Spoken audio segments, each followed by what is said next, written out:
channel. There you go. So just to level set, the one of the main components of the brand new website is this shared calendar of village events, and it's meant to be able to offer our WAVE member villages the opportunity to promote their events that they want to make available to a wider audience than just their own members. So, it could be a Zoom event that you want to, have many people be able to look at, or we even have one village has put in a street festival that's going on that they want other people to know about. So it's not particularly for your own village events that would be unique to your village, but rather for events that you want to share, or make sure that other villages are aware of and can attend. And as I said, we are replacing the shared calendar that was in place on Silver Spring Village. Diane and George, were you using that the shared calendar? Just a little bit. Okay, good. And do you both of you, both Mary and George and Diane, do you have events that that you would put on this calendar for for wider distribution? Yeah. Okay, good. Yeah, Okay, probably. Mhm. so what I'm going to do is share my screen and walk you through, first of all, what users to the site would see, and secondly, how to configure an event. So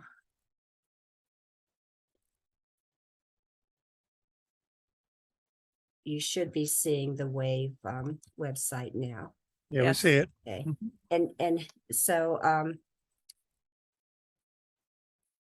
the area that we'll be dealing with on the demo today is in the shared calendar area. And the shared calendar area has two pages associated with it. One being the actual listing of village events that have been configured already. So this is what anyone who's interested in knowing, what's going on in the region and what event might I be interested in, would be coming to this particular page and see a listing of all of the events that are available from a variety of different villages. So here's one of yours, Mary, that we migrated from the Silver Spring shared calendar that I've been referencing. So a user on the site, or a visitor to the site, would click on the title to be taken to a more detailed description of the event. And if there's registration required, they would click on the Register Now button. And here you can see they would be taken to the page, the website of the village who is sponsoring the event for registration. Is the registration feature something that in this case, Northwest Neighbors has put on, or is it Right. something available? Okay. Yeah. Yeah, so this registration page is something that Northwest Neighbors has built. Yeah. And the user who wants to go to this event would fill in this information, Sure. and Northwest Neighbors would then get the registration. So at this point, the WAVE website is no longer in the picture. The WAVE website is there to direct the person to the place where they can do the registration. Does that make sense? Yes. Okay. So if we were to look at the Capitol Hill Village, so same concept here. If you hit the Register Now button, you would go to the point on the Capitol Hill Village website where you would fill in the information. That looks like the same form. It must be the Helpful Village form, I guess. And actually, well, since we have a representative from that village, is it Mary? Can I just ask a question? Are you recording any of these? The LGBT grandchildren, Yes. I don't think that they have. Okay. Or either that or they recorded them but have only made them available to those who are there. I would, if you're interested, I would reach out to Sophia Ross, who is the organizer of those events. Okay. Thanks. Uh-huh. So sometimes on a village event, there is no registration page, but just rather an invitation to email someone for further information. And that is also possible, which this event from Georgetown. Actually, I'm going to log out here.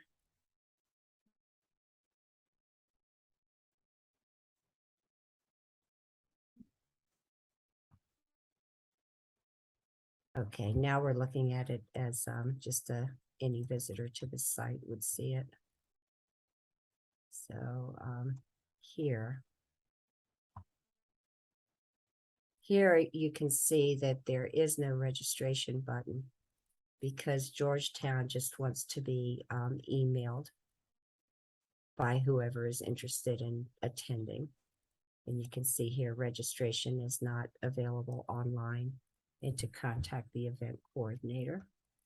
So does that come up as like a default? Right, depending on the type of registration that you configure in the form, this will come up as the default for emailing. And I'll be demonstrating that in a minute. Okay.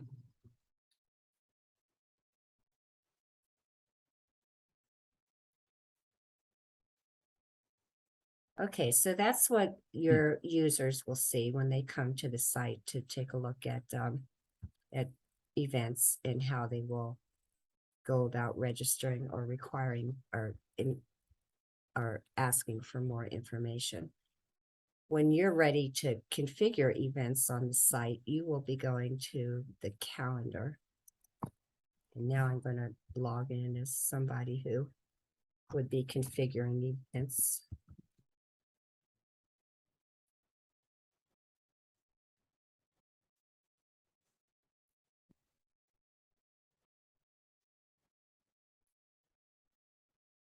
Mary, I'm not sure if you have a login at this point. We can check it out a little later. And if not, then we can get you one.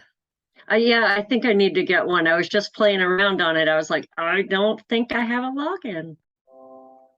Well, it's easy enough to fix. Oh, golly. For me, but I don't. know if There's one for you to log in. Okay, so now we're somebody from a village who is going to be responsible for configuring events for their village. So to do that, you would go to the calendar listing. And here you'll see a grid presentation of the same information that was that's in that other listing that we looked at. And you're looking at the current month, which is October, and you would navigate to different months by clicking here on the particular month in question. So you can see we've got quite a few events for November already in here. And a couple of villages have already put their own in. So I'm glad to see that. So you would click on add a quick event. And that takes you to this fairly short form. See, it's not very long at all, where you would enter the applicable information. You might, do a title and a description. And then we have identified some standard information, which we believe would be good for every village to put into the description because it appears on that listing the village events listing, it shows up, on that area. And that would be the host village. Okay, so it might be, my village. Anything about registration that you want to say, like, maybe not required. Or, limited to 30 people. Whatever would help people to, decide whether to register or not. And then also any access information. And this could apply to, say, maybe this is an in-person event or, Zoom info.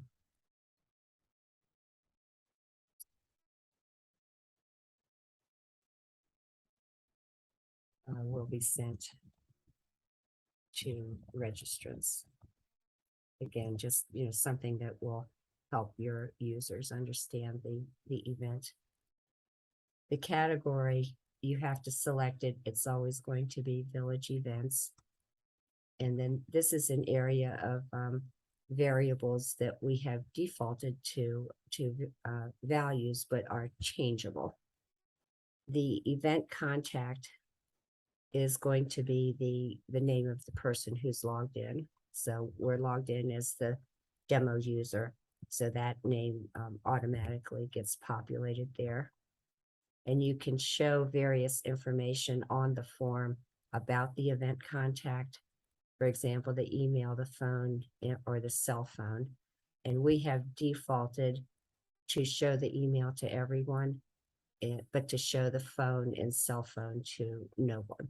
But of course, if you want to, you can change that. You can show the phone number if you want to. Notify on registration would not apply in this case. It would only apply if we were doing registrations on the Wave website. So that would just be really kind of irrelevant. Then you would select the day and the time. Maybe 10 a.m. to 11.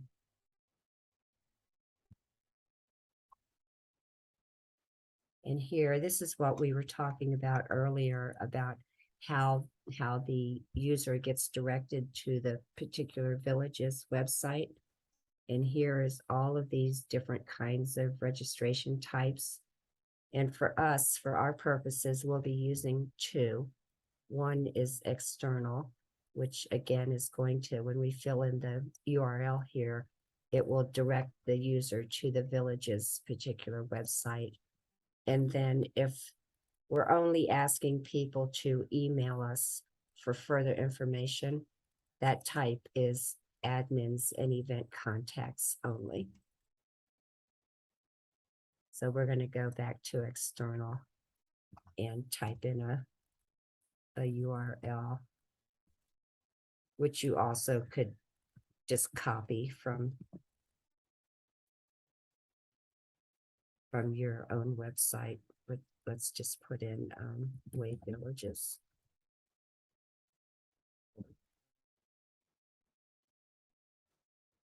This register button visibility, that controls who sees the register button, and that defaults to everybody, and you would never change that.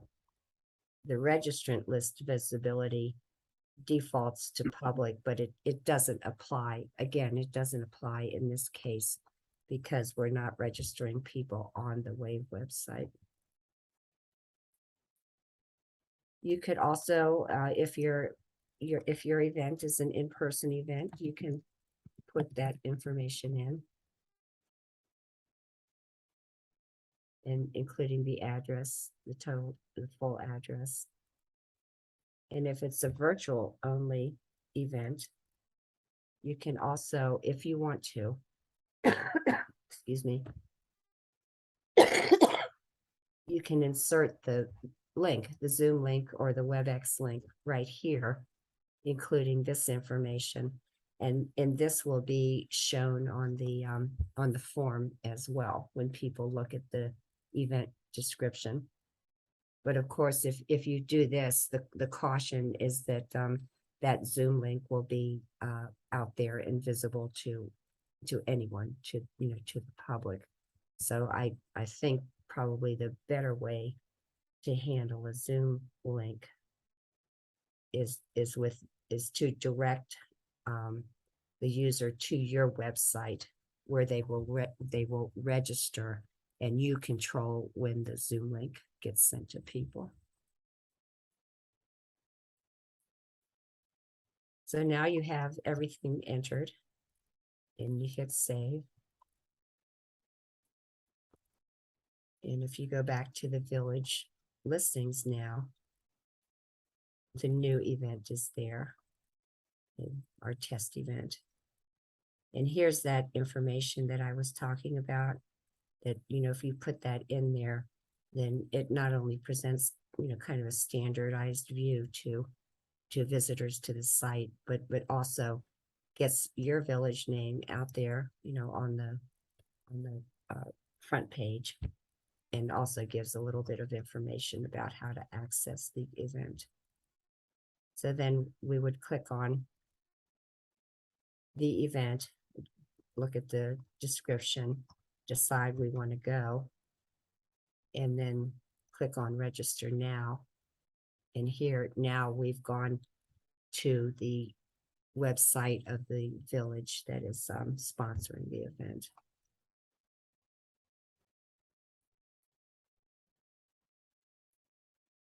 And similarly, I'll just show you that again from Georgetown. If you just want people to email you for more information.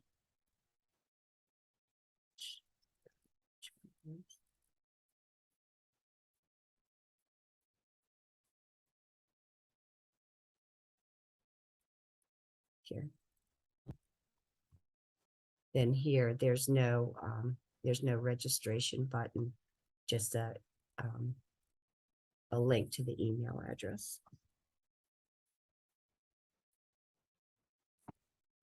So now perhaps you have your event is out there on the calendar, but you need to make a change to it.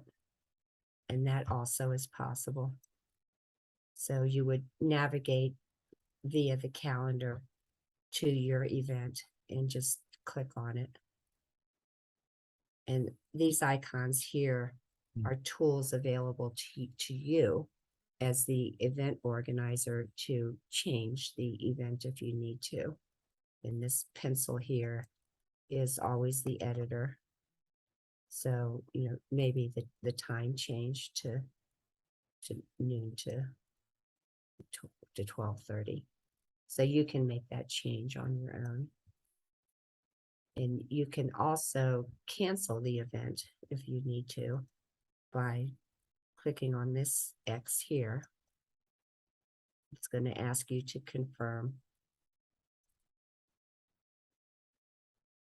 And now your event will show up on the calendar, actually on both. It'll show up as a canceled event.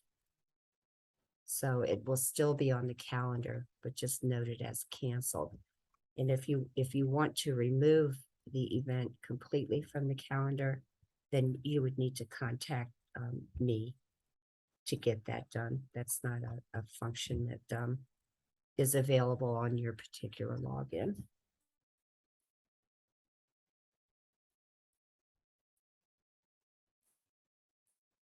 And that's it. Fairly straightforward, a little bit of a learning curve, I think, in order to get the, to start populating all of this information, but not a lot to put into the form, and not a lot of choices that you have to go through.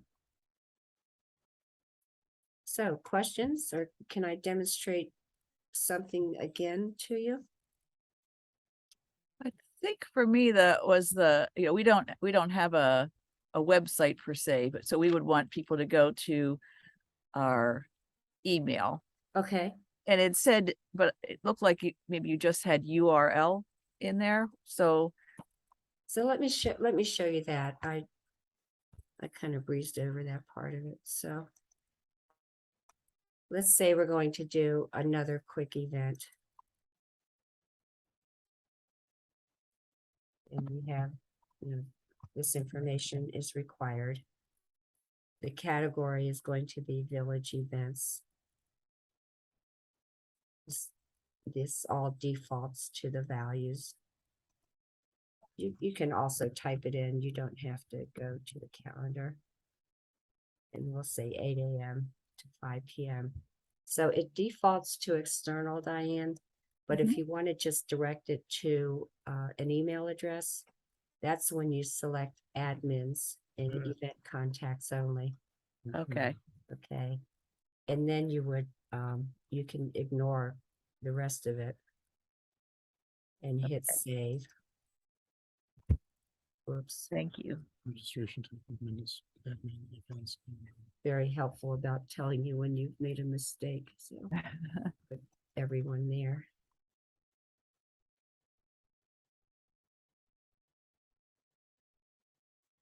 And now when you go to look at the calendar and see that event,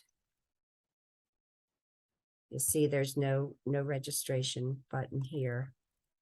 And it's telling you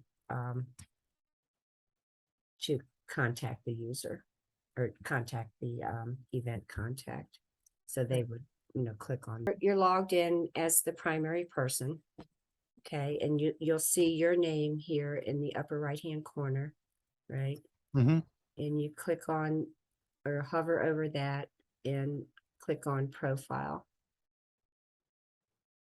And this is where you're going to see information about your village record and about the other members in your account that you can control. So if you look at basic information, basic member information, you'll see your village and your village contact information, the address, etc. And then the contact information for the person who's primary.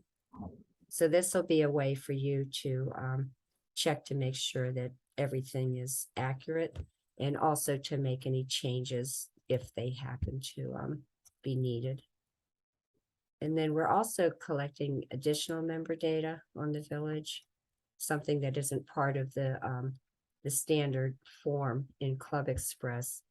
And we are noting whether the village is operational or in development, what year the village opened, whether the village uses an acronym, and whether the village is a member of V2V network. And this information was populated when we did the data migration. But again, it would be good for you to check it and make sure that it's accurate. Okay. We're not using standard member directory at this point, although we may in the future. This is where you would reset your username and password if you want to. If you don't like the username that the system gave you, you can change it here, and you can also change your password.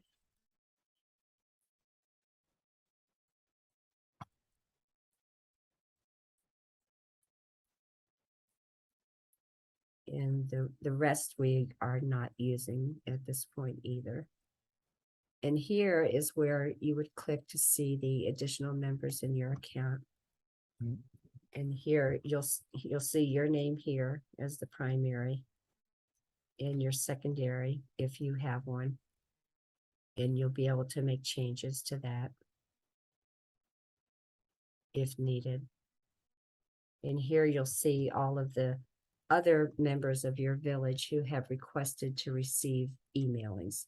So that's what these tertiary members can do, is get emailings. They can't log in, but certainly can't control any aspects of the village. And you can remove them, and you can also add others. So here's where you would fill in information. Company it means the village here. So you would have to put in, that's my password manager being annoying. So the first and last name are required, the email address is required. And this is a handy little function here where you can just click to copy the contact information from the primary. So that you don't have to always, redo that. So so this would be if people wanted to get message, correspondence from Wave, and so, right, currently, somebody can just contact Wave directly to do that, right? Do Yes, you prefer us to put people on, or do you prefer people to just go ahead and send you an email? yep, this is meant for each village to have control over its data. So if you feel comfortable adding somebody in as somebody to get the mailings, Sure, feel free. that makes sense. Yeah, The things you can't do is if, let's say we were going to make Mary Jane Atwater the secondary member instead of demo user, you would not be able to do that. You would have to contact me to do that. And you can reach me through the Wave, the Wave email address. I'm gonna put it in the chat, but you probably have it already. It's Washington area villages. gmail.com. You could also go on this website and do a contact us, and I'm the web manager. So you could do that too.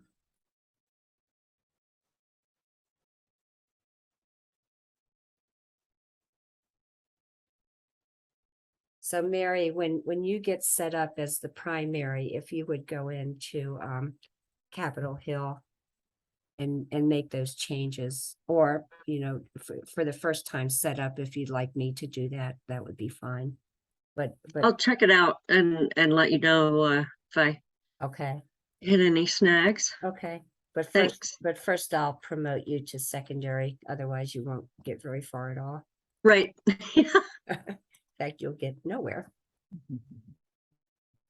Okay. So that's really it. I could show you just very quickly how to retrieve your username and password if you ever need to. So if you went to the website and forgot your logon information, you would just click on member logon and say forgot my username and password. And you'll be prompted for your email address and your first name. And when you put those in, the system kicks off an email to this email address that will contain your username and a temporary password. Okay. So that's how you reset those.